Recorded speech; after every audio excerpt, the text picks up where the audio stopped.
지금 베트남 하노이 한복판에서는 총성 없는 전쟁이 벌어지고 있습니다. 호찌민 묘소가 정면으로 보이고 노란색 정부 청사들이 늘어선 바딘 광장.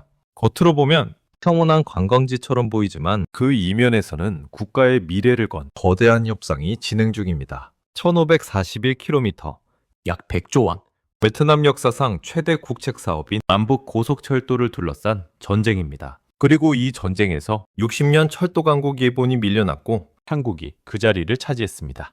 여러분, 이건 단순히 누가 더 빠른 기차를 파느냐의 문제가 아닙니다. 이번 싸움의 핵심은 기술의 속도가 아니라 누가 베트남의 운영 주도권을 더 존중하느냐에 있었습니다. 지난 수십 년간 동남아시아 철도 사업에서 강력한 영향력을 유지하며 베트남을 마치 자신의 앞마당처럼 여겼던 일본, 그리고 그 견고한 성벽에 유연함과 진정성이라는 새로운 무기로 균열을 대고 있는 대한민국의 자부심이 정면으로 충돌한 사건입니다. 일본은 자신들이 쌓아온 성벽이 영원할 것이라 믿었겠지만 지금 그 판의 구도는 완전히 달라졌습니다. 사실 10년 전만 해도 이런 상황을 상상하는 것조차 불가능했습니다. 일본은 자타가 공인하는 세계 최고의 철도 강국입니다. 1964년 세계 최초의 고속철도인 신칸센을 개통시킨 이후 그들은 철도 기술의 표준을 주도해왔죠. 그들이 베트남이라는 나라에 쏟아부은 감적 자금과 시간, 그리고 기술 인력은 정말 어마어마한 수준입니다. 일본 전문가들은 처음에 우리 대한민국을 보며 대수롭지 않게 여겼을 겁니다. 기존 강자로서 가진 기술적 우위에 대한 확신, 그리고 결국 베트남은 우리를 선택할 수밖에 없다는 그 관성이 그들의 시야를 가렸을 가능성이 큽니다. 하지만 최근 베트남, 하노이에서 들려오는 소식들은 일본의 이런 예상을 완전히 뒤엎고 있습니다. 일본이 수십 년간 공들여 남북 철도 현대화 사업에서 베트남 정부가 한국과 전략적 파트너십을 대폭 강화하며 일본 중심의 정책에서 벗어나기 시작했거든요. 도대체 왜 베트남은 일본이라는 거물을 두고 대한민국이라는 새로운 선택지를 저울질하게 되었을까요? 오늘 이 영상은 우리 대한민국이 어떻게 기존 강자의 빈틈을 파고들어 베트남의 마음을 움직였는지 그 뜨거운 역전의 기록을 낱낱이 파헤쳐 보겠습니다. 먼저 우리가 반드시 기억해야 할 과거의 결정적인 장면이 하나 있습니다. 2010년 베트남은 약 560억 달러 규모의 남북 고속철 계획을 두고 독과적인 논쟁을 겪었습니다. 그리고 같은 해 6월 베트남 국회는 비용 부담을 이유로 이 거대한 계획을 전격 부결했습니다. 당시 일본이 제시한 사업비 560억 달러는 베트남 국내 총생산, 즉 GDP의 절반에 육박할 수 있다는 우려가 컸기 때문입니다. 여러분, 이게 얼마나 무서운 숫자이겠습니까? 한 달에 400만 원을 버는 평범한 직장인이 고급 외제차 한 대 사겠다고 1년치 연봉을 한 푼도 안 쓰고 몽땅 할부금으로 내야 하는 꼴이었습니다. 베트남 국회의원들은 판단했습니다. 이 철도를 깔다가 나라 경제가 먼저 파탄나겠다라고 말이죠. 일본은 기술력만 앞세웠지 베트남의 실질적인 재정 건전성은 충분히 고려하지 않았던 겁니다. 그런데 더 큰 문제는 돈만이 아니었습니다. 베트남 내부에서 터져나온 더 날카로운 지적은 바로 종속에 대한 공포였습니다. 단순히 돈이 많이 드는 문제를 넘어 대형 기관 산업이 장기 운영과 조달 측면에서 특정 공급망에 묶일 수 있는 구조가 되지 않겠느냐는 문제 제기였습니다. 즉, 한번 도입하면 업그레이드와 부품 조달 국면에서 협상력이 약해질 수 있다는 낙인 리스크, 조달과 운영에서 특정 공급망 의존이 커질 수 있다는 우려가 제기된 것입니다. 이 팽팽한 갈등의 틈을 우리 대한민국이 진심이라는 노기로 파고들었습니다. 한국의 전문가들은 하노이와 호찌민의 먼지 날리는 철길 위에서 베트남 현지 기술자들과 함께 땀을 흘리며 실상을 파악했습니다. 그리고 제안했습니다. 무조건 비싼 고속철도로 신설하는 것만이 정답은 아닙니다. 현재 선로를 현대화하면서 속도를 높이고 경제 성장에 맞춰 단계적으로 나아갑시다. 이 제안은 베트남의 형편을 먼저 생각한 진심 어린 대안이었습니다. 일본이 베트남을 가르쳐야 할 학생으로 볼 때 우리는 함께 걸어가 할 동료로 본 것이죠. 현지에 오래 머물렀던 복수의 사업 관계자들은 공통적으로 이런 증언을 합니다. 일본 기업들은 상대적으로 기존 강자의 관성에 젖어 경직되어 있었다. 현장에서 예기치 못한 돌발 상황이 생겨도 본사의 승인이 떨어질 때까지 시간을 지체하기 일쑤였다라고 말이죠. 베트남 사람들을 파트너가 아닌 자신들의 시스템을 소비하는 고객으로만 보는 태도는 현지의 신뢰를 잃게 만든 원인이었습니다. 2026년 현재 베트남의 대규모 고속철도 사업은 여전히 투자 모델을 확정짓는 신중한 절차를 밟고 있습니다.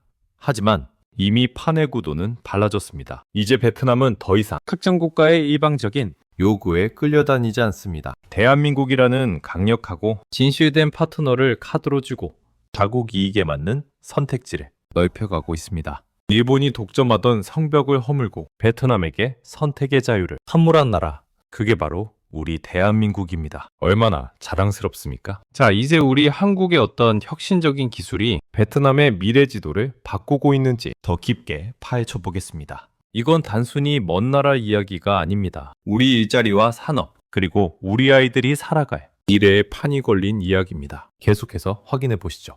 자, 이제 우리는 본질적인 질문을 던져봐야 합니다. 왜 그토록 견고해 보였던 일본의 철도 기술이 베트남이라는 실전 무대에서 이토록 신중한 검토 대상이 되고 있는 걸까요? 그 해답은 아주 명확합니다. 일본의 철도가 완성된 시스템을 파는 것이라면 한국의 철도는 운영 주도권을 하는 것이기 때문입니다. 먼저 일본 철도가 가진 구조적 특성, 이른바 패키지형 도입의 리스크를 딱 한 번만 짚고 넘어가겠습니다. 신칸센은 차량부터 신호 시스템까지 모든 것이 하나의 거대한 패키지로 묶여 있습니다. 이게 도입국 입장에서는 무서운 덫이 될 수 있습니다. 한번 설치하면 향후 30년에서 50년 동안 부품 하나, 나사 하나까지 특정 국가의 공급망에만 의존해야 하는 이른바 락인 효과가 발생하기 때문입니다. 베트남은 바로 이 지점에서 멈춰섰습니다. 50대 자영업자 김 사장님이 수입차를 샀는데 부품 가격 협상권도 없이 평생 지정센터의 처분만 기다려야 한다면 그 차를 주도적으로 운영한다고 할 수 있을까요? 베트남은 도입 이후에 협상력이 약해지는 이 기술 종속의 무게를 견디기 힘들었던 겁니다.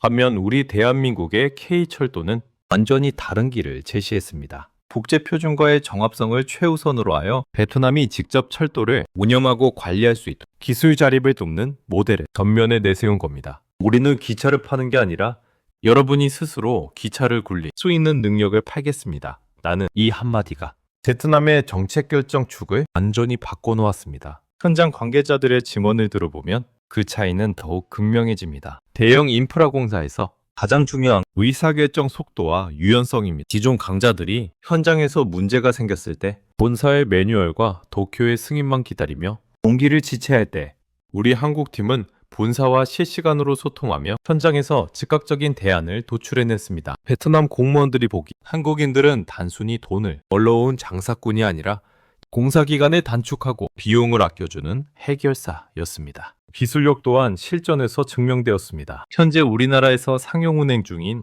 동역분산식 고속열차 KTX 이음은 세계적인 수준의 효율을 이미 입증했습니다. 여기에 430km급 시험열차인 해무를 통해 축적한 방대한 데이터는 한국철도가 세계에서 가장 안전하고 똑똑한 시스템이라는 든든한 보증수표가 되었습니다. 특히 국토가 족곡인 베트남의 지형적 특성은 우리나라와 매우 흡사합니다. 우리가 겪었던 시행착오와 성공의 데이터가 베트남에게는 가장 완벽한 교과서가 된 셈이죠. 여기에 한국은 강력한 디지털 무기를 하나 더 더했습니다. 바로 디지털 운영 정비 시스템입니다. 숙련된 인력의 개인적인 경험에만 의존하는 것이 아니라 인공지능과 사물 인터넷이 결합된 스마트 정비 기술로 고장을 미리 예지하고 관리하는 시스템을 패키지로 제안한 겁니다. 베트남은 지금 단순한 철길을 넘어 국가 전체를 디지털로 연결할 스마트 인프라를 원하고 있고 그 비전을 우리 대한민국에서 발견하고 있습니다. 여러분, 이게 바로 우리 대한민국의 위상입니다. 특정 국가에 의존할 수밖에 없던 낡은 시장 질서를 깨트리고 파트너가 더 나은 미래를 스스로 선택할 수 있도록 돕는 진정한 리더의 모습이죠. 일본의 정교한 시스템이 가진 강점에 대응해 우리 한국인만의 유연함과 실용적 기술이 만들어낸 멋진 승부수입니다. 하지만 이 이야기는 여기서 끝이 아닙니다. 이 거대한 협력이 우리 한국 경제에 어떤 실질적인 활력을 불어넣을지, 그리고 이 변화가 우리 개개인의 삶과 우리 아이들의 미래에 어떤 기회를 가져다 줄지 마지막으로 정리해 보겠습니다. 이건 먼 나라 이야기가 아니라 우리 모두의 먹거리와 직결된 생존의 문제입니다. 계속해서 확인해 보시죠. 자, 이제 우리는 이번 여정의 가장 핵심적인 질문에 답을 해야 합니다. 이 베트남 철도 시장에서 우리가 유력한 파트너로 거론되고 있다는 이 소식이 과연 우리 대한민국과 지금 이 영상을 보고 계시는 여러분의 삶에 어떤 실질적인 의미가 있을까요? 이건 단순히 먼 나라 베트남의 기차, 길을 깔아주는 이야기가 아닙니다. 우리 경제의 새로운 심장을 만드는 일이며 전 세계의 대한민국이라는 이름의 신뢰를 각인시키는 거대한 국가적 프로젝트의 시작입니다. 먼저 우리가 체감할 수 있는 경제적 규모부터 구체적인 데이터로 살펴볼까요? 베트남의 남북 고속철도 프로젝트 약 670억 달러. 우리 돈으로 환산하면 무려 90조 원 규모 언급되고 있습니다.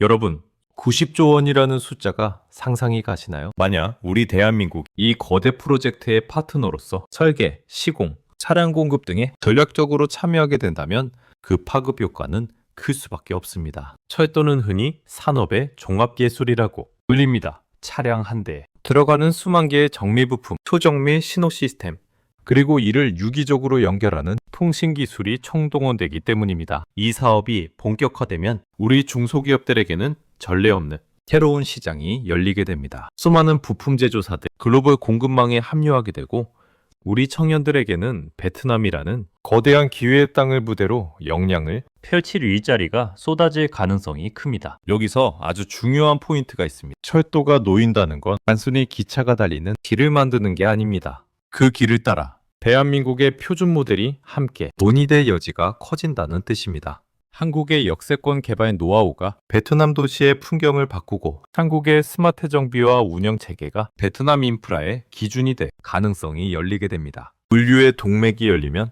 그 위로 산업과 도시의 지형이 완전히 바뀝니다.